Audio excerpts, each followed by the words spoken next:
আসসালামু আলাইকুম। Hello, welcome to my YouTube channel Masum creative solve. আজকের আলোচনার টপিকস হচ্ছে অধ্যায় চতুর্থ পদার্থবিজ্ঞান, অধ্যায় 4 কাজ ক্ষমতা শক্তির একটা গুরুত্বপূর্ণ কোশ্চিন, যা হচ্ছে বোর্ডে অনেকবার আসছে।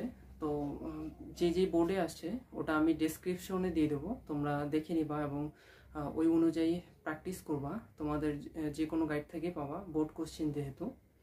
তো আজকের কোশ্চিন হচ্ছে এমন, ছক থাকবে এমন, এবং এই কোশ্চিনটা হচ্ছে বস্তুর এ, বি এবং সি বিন্দুতে বস্তুর মোট শক্তি অপরিবর্তনীয় ব্যাখ্যা করো।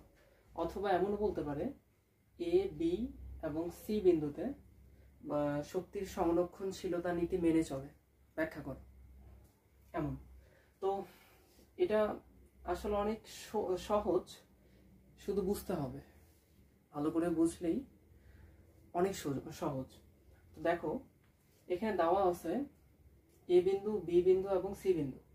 তো দেখো এ থেকে সি এর দূরত্ব দিয়ে দিছে এইচ মিটার। আমি এখানে কোনো মান বসাচ্ছি না, ধ্রুবকগুলো দিয়েই অঙ্ক করে দিচ্ছি।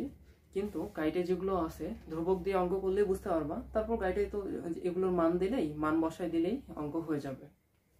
তো দেখো এখানে দেখো এখান থেকে এ থেকে সি এর দূরত্ব হচ্ছে এইচ মিটার, বি থেকে সি এর দূরত্ব হচ্ছে এক্স মিটার।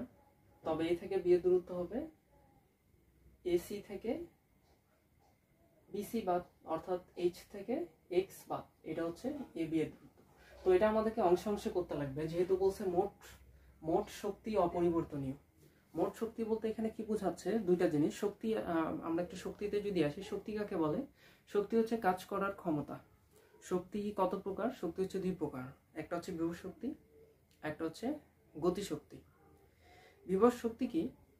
বিভব শক্তি হচ্ছে স্বাভাবিক কোনো অবস্থান বা অবস্থা থেকে কোনো বস্তুকে অন্য কোনো স্বাভাবিক অবস্থান বা অবস্থায় আনার জন্য বস্তু কাজ করার যে সামর্থ্য লাভ করে তাকে কি বলা হচ্ছে? কি বিভব শক্তি, অথবা একে কি বলা হয়? E P, potential energy. আর গতিশক্তি কি? গতিশক্তি হচ্ছে বস্তুর গতির জন্য কাজ করার যে সামর্থ্য লাভ করে তাকে বলা হচ্ছে গতিশক্তি। গতিশক্তিকে ইকে দ্বারা প্রকাশ করা হয়। ইকে হচ্ছে কাইনেটিক এনার্জি। আমরা ইকের সূত্র অবশ্যই জানি সবাই। তো আমরা প্রথমে এ বিন্দুর জন্য বের করব। এ বিন্দুর জন্য, তো দেখো এ বিন্দুর জন্য গতিশক্তি কত হচ্ছে? গতিশক্তি হচ্ছে ইকে, সূত্র হচ্ছে K E equal half M V square. K E হচ্ছে কাইনেটিক এনার্জি। তো গতিশক্তি এ বিন্দুর জন্য, দেখো এখানে এ হচ্ছে সর্বোচ্চ বিন্দু। তো গতিশক্তি এখানে 0 হয়। কেন 0 হয়?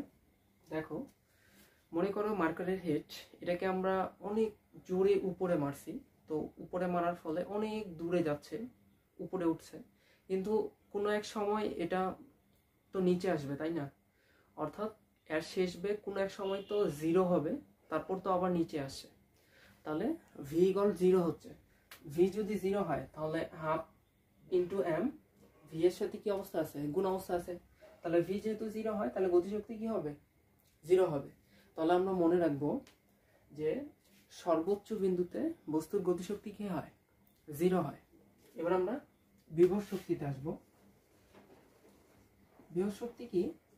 বিভব শক্তি হচ্ছে ইপি, অর্থাৎ পটেনশিয়াল এনার্জি। বিভব শক্তির সাথে হচ্ছে EP equal m g h. সর্বোচ্চ বিন্দুতে সবকিছুই আছে, ভর আছে, উচ্চতা আছে, অভিকর্ষ ত্বরণ আছে। অতএব মোট শক্তি আমরা যদি E1 ধরি তাহলে ইকে প্লাস ইপি। ইকে কত হচ্ছে? ইকে হচ্ছে 0, ইপি হচ্ছে এম জি এইচ। অতএব মোট শক্তি কত হচ্ছে? M g h. দেখো আমরা এ বিন্দুর জন্য শক্তি পেয়ে গেছি, মোট শক্তি কত? M g h. এবার কি বের করবো? এবার বি বিন্দুর জন্য, অলরেডি এ বিন্দু আমরা পেয়ে গেছি, এবার বি বিন্দুর জন্য। বি বিন্দুর জন্য দেখো বি বিন্দুর জন্যটাই হচ্ছে আসল। আমরা যদি বি বিন্দু বের করতে পারি তাহলে খুব সহজেই সবগুলো বের করতে পারবো। এখানে একটু বোঝার জিনিস আছে, সেটা হচ্ছে দেখো বি বিন্দুর জন্য ই কে গতিশক্তি কত হয়, হাফ এম ভি স্কয়ার। এটা বি বিন্দু কিন্তু এখানে। এখন দেখো আমরা জানি ভি স্কয়ারের সূত্র কি, আমরা জানি ভি স্কয়ার ইকুয়াল ই স্কয়ার প্লাস 2g। দেখো এখানে কি নেব, ভি স্কয়ার ইকুয়াল ই স্কয়ার প্লাস 2g h। মনে রাখবা গতিশক্তি সবসময় উপর থেকে নিচে হয়, উপর থেকে নিচে, এবং বিভব শক্তি সবসময় নিচ থেকে উপরে হয়। দেখো বি বিন্দুর জন্য আমরা ই কে বের করছি, ভি স্কয়ার ইকুয়াল ই স্কয়ার প্লাস 2g h, এটা আমাদের সূত্র। কিন্তু মনে রাখবা গতিশক্তি সবসময় উপর থেকে নিচে হয়। তো উপর থেকে নিচে বি বিন্দুর জন্য যদি আমরা উপর থেকে নিচে চিন্তা করি, এটা হচ্ছে বি বিন্দু, আমরা যদি উপর থেকে নিচে চিন্তা করি তাহলে এর দূরত্ব কত, h মাইনাস এক্স। তাহলে আমরা h এর পরিবর্তে, এখানে h এর পরিবর্তে কি লিখব, h মাইনাস এক্স। এটা ভালো করে বুঝো, গতিশক্তি সবসময় উপর থেকে নিচে আসে, আর বিভব শক্তি ইপি সবসময় নিচ থেকে উপরে আসে। তাহলে উপর, যেহেতু উপর থেকে নিচে আসছে বি বিন্দুর জন্য, তাহলে এ থেকে বি এর দূরত্ব কত, h মাইনাস এক্স। তাহলে আমরা এখানে h এর পরিবর্তে কি বসাবো, h মাইনাস এক্স। আমাদের আদিবেগ কত, আদিবেগ তো 0, তাহলে এখানে হচ্ছে 2g h মাইনাস এক্স। তাহলে আমাদের ভি স্কয়ারের মান কত বের হচ্ছে, এটা এটা আমরা এখানে বসাই দিই। ভি স্কয়ারের মান হচ্ছে 2g h মাইনাস এক্স। তো এখানে 2 2 কাটা, তো এখানে আমরা গুণ করে দিই mgh মাইনাস mgx। আমরা অলরেডি গতিশক্তি পেয়ে গেছি। এখন আমরা বিভব শক্তি বের করব, ইপি। বি বিন্দুর জন্য ইপি ভালো করে খেয়াল রাখো, ইপি ইকুয়াল mgh, এটা হচ্ছে আমাদের সূত্র। কিন্তু আমি এখনই কি বললাম, বিভব শক্তি সবসময় নিচ থেকে উপরে হয় এবং গতিশক্তি সবসময় উপর থেকে নিচে আসে। উপর থেকে গতিশক্তি উপর থেকে নিচে আসে, তাই আমরা এখানে h এর পরিবর্তে h মাইনাস এক্স নিছি। আর বিভব শক্তি যেহেতু আমরা বের করতেছি বি বিন্দুর জন্য, তাহলে নিচ থেকে উপরে, তার নিচ থেকে উপরে অর্থাৎ সি থেকে বি এর দূরত্ব কত, x মিটার। এই জন্য আমরা এখানে h এর পরিবর্তে কি নিব, x মিটার নিব। অতএব মোট শক্তি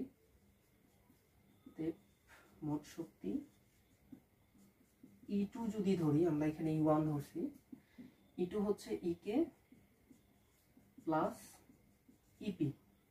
এখানে EK এর মান কত, EK এর মান হচ্ছে mgh minus mgx plus EP এর মান কত, EP এর মান হচ্ছে mgx। দেখো মাইনাস mgx প্লাস mgx কাটা, তাহলে এখানে থাকলো mgh। দেখো অলরেডি আমরা এ বিন্দুর জন্য এবং বি বিন্দুর জন্য মোট শক্তি পেয়ে গেছি, mgh এবং mgh। এবার আমরা সি বিন্দুর জন্য বের করব। সি বিন্দুর জন্য দেখো, সি বিন্দুর জন্য ই কে কত, সি বিন্দু সবার নিচে, সি বিন্দুর জন্য ই কে হচ্ছে গতিশক্তি হাফ এম ভি স্কয়ার। আবার আমরা জানি ভি স্কয়ার ইকুয়াল কত, আমরা জানি v square equal u square plus 2g h। আমরা তো এখানে h বসাবো, কারণ এ থেকে সি, উপর থেকে নিচে যেহেতু বলছি গতিশক্তি, তাহলে এ থেকে সি এর দূরত্ব কত, h। ইউ তো অবশ্যই 0 হয়, তাহলে এখানে half into m into v square মান কত হচ্ছে 2gh। এই টু কাটা, তাহলে থাকলো mgh। এবার আসো ইপি, বিভব শক্তি। সি বিন্দুর জন্য বিভব শক্তি কত, আমি কি বললাম, বিভব শক্তি হচ্ছে নিচ থেকে উপরে। তো সি বিন্দু যেহেতু নিচেই অবস্থান করছে, তো এখানে তো কোনো দূরত্ব নাই, h নাই, h এর মান হচ্ছে কত, 0। তাহলে ইপি ইকুয়াল mgh।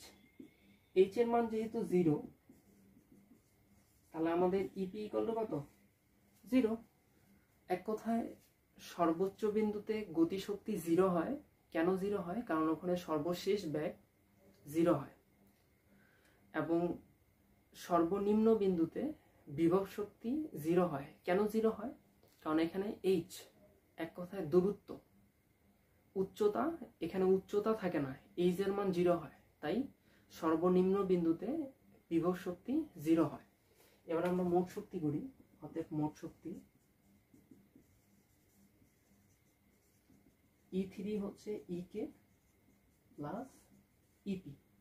EK এর মান হচ্ছে mgh প্লাস 0, তাহলে পাওয়া যাচ্ছে mgh। দেখো মনোযোগ সহকারে দেখো, এখানে A বিন্দু, B বিন্দু এবং C বিন্দুর জন্য বের করছি। তিনটাতেই কিন্তু mgh আসছে, mgh। অর্থাৎ এখানে বস্তুর A, B এবং C বিন্দুতে বস্তুর মোট শক্তি অপরিবর্তনীয়, অথবা এটি শক্তির সংরক্ষণশীলতা নীতি মেনে চলে।